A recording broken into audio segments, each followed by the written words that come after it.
Greetings, good people. My name is Dr. Venus Evans Winters, also known as Dr. V. As you can see, I am winding down from a very busy but productive day. So, if you all don't mind, I am going to derobe. I'm going to derobe at this time. Um, let my locks loose and just relax. And I just want to share some interesting tips with you all today. Actually, just one good tip, and it was a tip that I was reflecting on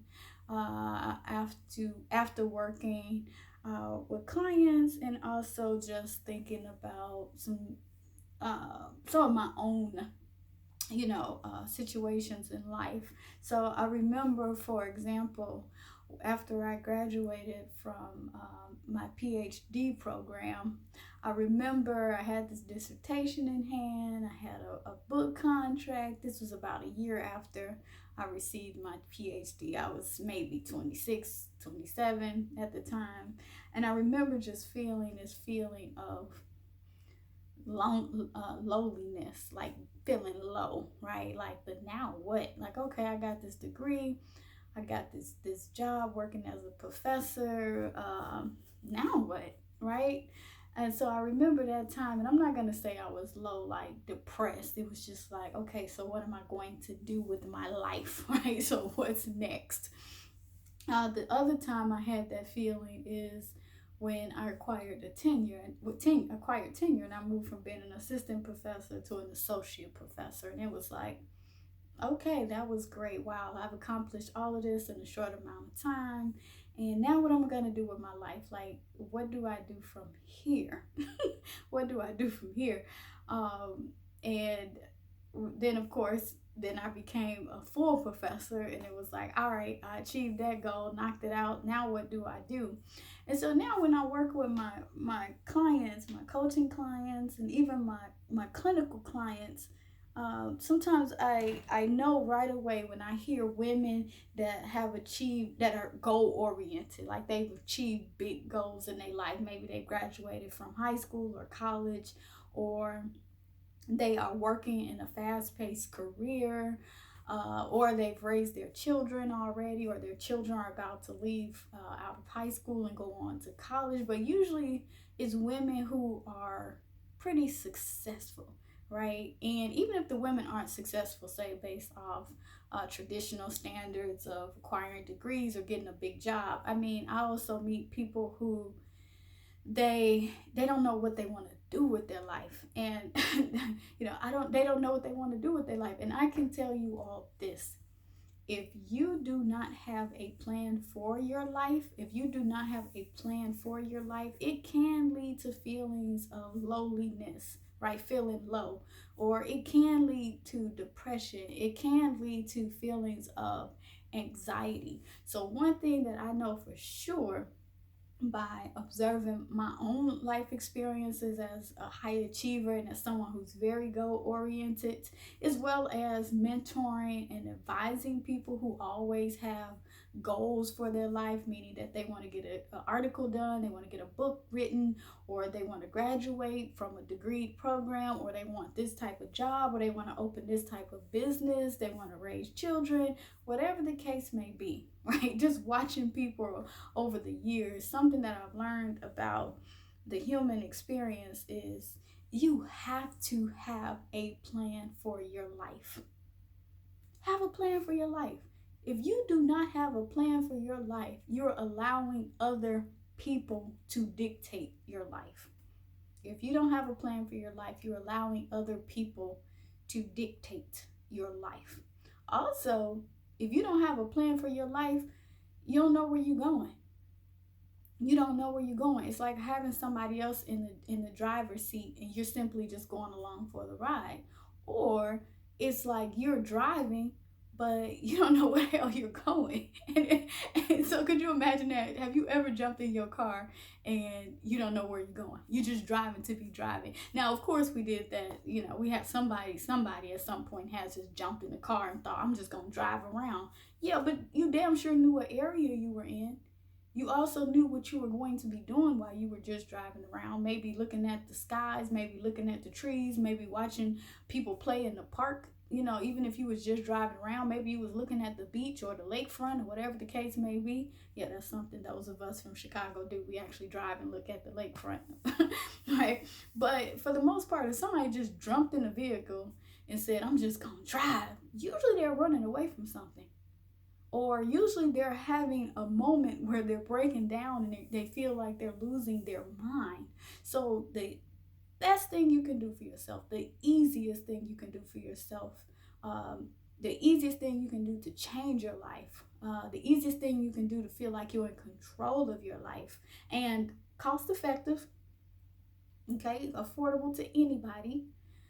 The easiest, most affordable, and convenient thing that you can do for yourself is to have a plan.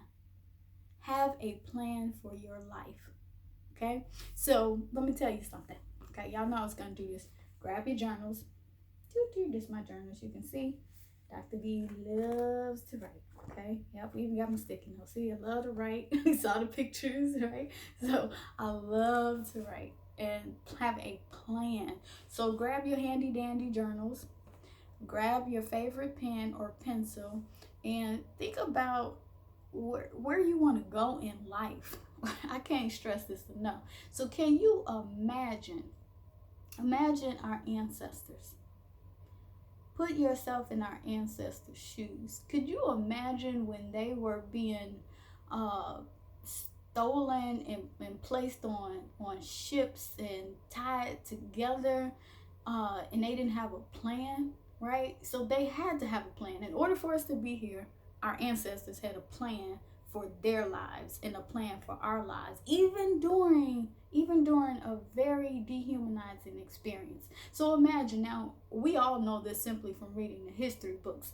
Some of those, enslaved people's, stolen people's, warriors' plan was to get the fuck off that ship, right? So they say, oh look, I'm gonna fight, I'm gonna resist, right? We know that. So many people who were captured during that time of war, many of the enslaved Africans who were captured during that time of war, they did have a plan. They planned to resist. So they actually, many of the men and women, they planned and they fought back or attacked their captors, right? The people who stole them. Two, we also know that some of them said, I don't know where y'all taking me, but wherever y'all going, if it's as bad as y'all are, y'all, the culture that y'all represent and everything that we're experiencing on these ships and everything that we saw on land before we were forced onto these ships, we don't, you know what, our plan is to get out of here by any means necessary. Either we gonna cut your throat or we gonna just jump overboard, because wherever y'all taking us, if it's as bad as it looks here, we know that y'all way of life is animalistic and horrendous. Okay, so that was a plan. Okay, that was a form of resistance too, planned resistance, that we're not gonna let you take us from point A to point B. And that's everything they teach, even women, when they're being kidnapped, don't ever go wherever that person's trying to transport you to, because chances are it's not good. 3, another idea that they had a plan. We know that they had a plan because we're here. So some of the people's plans on those slave ships was simply to persist, to survive that trip. So then they can plan on how will they become free, how will they resist. So they actually had a plan. Now, we all know, again, history books, movies, if you don't like to read, we know you saw a movie, right? But we also know too that the plan of our ancestors, those who were brought over on those ships as people who were captured, right? Captives of war. We also know that many of them just had a plan to survive. And we know that they were in the bowels of the ship, literally. They were in the bowels of the ship. So we know that it was horrendous. We know that it was a horrific experience. So we know that people were starved. We know that people were beaten. We know that people were maimed. We know that they saw other Africans being killed and raped. So think about that. So it was so horrific that another way of resisting was to say, I'm going to survive. I'm not only going to survive for myself, I'm going to survive so that I can fight another day. I'm going to survive so when I am out of these chains, they better be ready for this ass whooping that I'm going to give them. Okay, I ad-libbed that. They also they also made the choice and had a plan to survive so that we could be here. You know, they had to survive so that they can help take care of the children that were on that ship. They had to survive so that they can help take care of the other men and women on that ship. They had to survive because they had to carry that baby into the next world, right? The new world. But they had a plan. And planning is not simply something you write down. Planning is a mindset. It means that you have a vision of yourself in the future. So you imagine that. So because somebody had a plan for their life on that slave ship and in those new lands, even as a slave, we are here today. They had a plan. No matter what that plan was, resistance, thriving, or survival, they had a plan.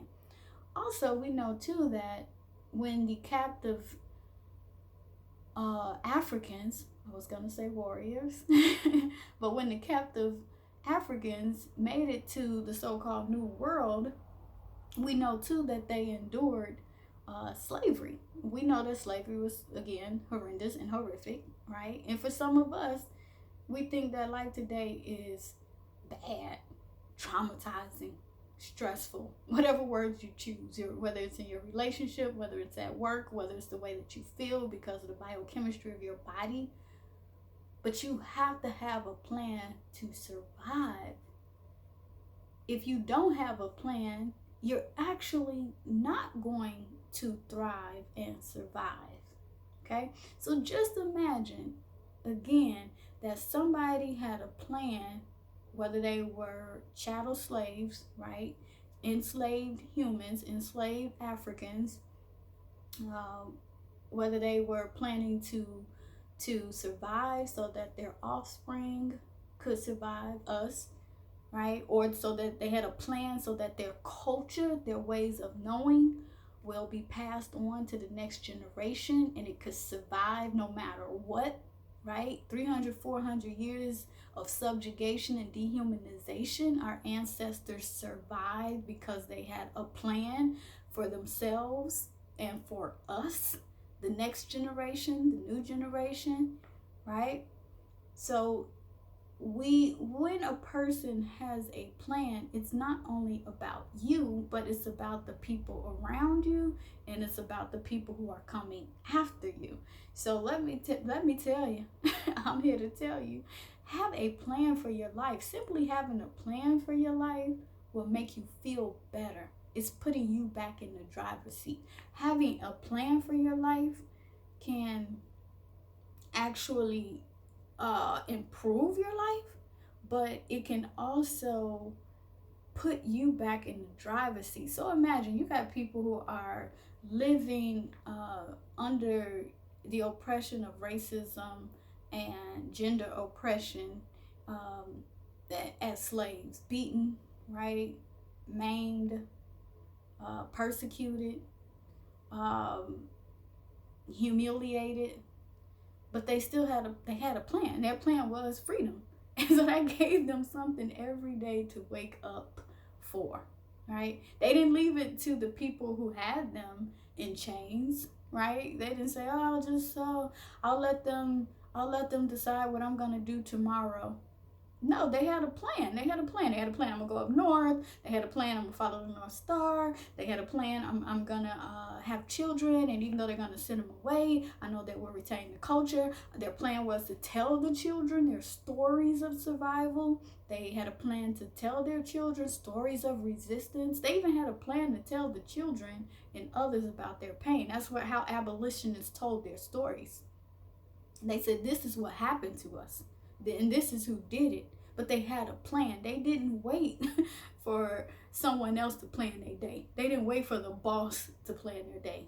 They didn't wait for capitalism or the 5-day work week to plan their day, right? So no matter where you work at, I don't care if it's McDonald's, I don't care if it's a bank, I don't care if it's in a hospital, I don't care if it's in a school building, I don't care if it's in a courtroom, right? Who allows their owner or their employer to dictate their life, to plan their life? So right now, the reason why I bring that up is because right now I'm witnessing a lot of people basically just wake up every day and allow somebody else to dictate their day. So I'm gonna wake up at 7 o'clock. I'm gonna jump in the shower at 7:30. I'm gonna be out the house by 8 o'clock, and then I'm gonna work from 9 to 5 because that's what my boss says that I should do.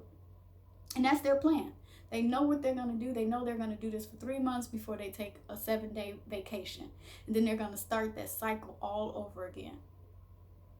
You have other people who they'll sit on the couch, they're gonna watch TV, they didn't have a plan, and they say, oh, I'm gonna wake up on Monday and I'm gonna go to work. That's my plan. But you should have a plan for your life, and that plan should be set up. So I have a question for you. What is your plan? Who and what do you want to become a year from now? Who or what do you want to become a year from now, right? Who or what do you want to become? What do you hope to be, or where do you hope to be 5 years from now? What is your plan for your life 10 years from now? Do you know where you want to be 10 years from now? Another question. How long do you want to live? Have you already decided how long you want to live, how old you want to be before you leave this earth? So you have to have a plan for your life. So I want you to take out your journal. Grab your favorite pen, okay? And I want you to write down who and what do you want to achieve 1 year from now? What do you want to be 1 year from now? Where do you want to be? Who do you want to be with? How do you want to spend your time? How much money do you want to make? How do you want to make that money? Have a plan. 1 year from now.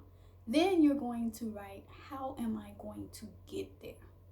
So how do you plan to get to where you want to be 1 year from now? Do you want to graduate from law school?